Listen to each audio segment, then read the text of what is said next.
Welcome to YSK news channel. October 16, 2025. ఈరోజు ప్రధాన వార్తలు. ప్రధాని మోదీ ఆంధ్రప్రదేశ్ పర్యటన. ప్రధాని నరేంద్ర మోదీ ఈరోజు ఆంధ్రప్రదేశ్ పర్యటనలో ఉన్నారు.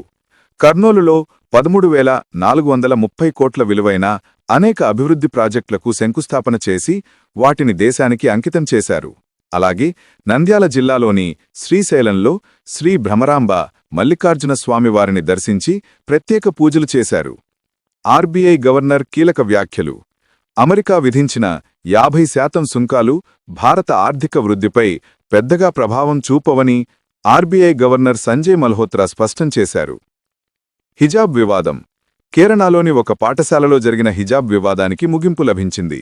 విద్యార్థి తల్లిదండ్రులు పాఠశాల డ్రెస్ కోడ్కి అంగీకరించారు.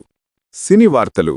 బాలీవుడ్ నటి హేమామాలిని తన 77వ పుట్టినరోజును కుటుంబ సభ్యులు, అభిమానులతో కలిసి ఘనంగా జరుపుకున్నారు.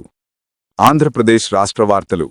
కర్నూలులో డ్రోన్ హబ్ సిటీకి ప్రధాని మోదీ శంకుస్థాపన చేశారు. చిత్తూరులో కొత్త ఎల్పీజీ బాట్లింగ్ ప్లాంట్ ప్రారంభమైంది. భారత సైన్యం రాఫెల్ విమానాల నిలిపివేతకు సిద్ధమైంది. ఇవి ఈరోజు ప్రధాన వార్తలు. మరిన్ని తాజా అప్డేట్స్ కోసం మా వైఎస్కే న్యూస్ ఛానల్ని లైక్, షేర్, సబ్స్క్రైబ్ చేయండి.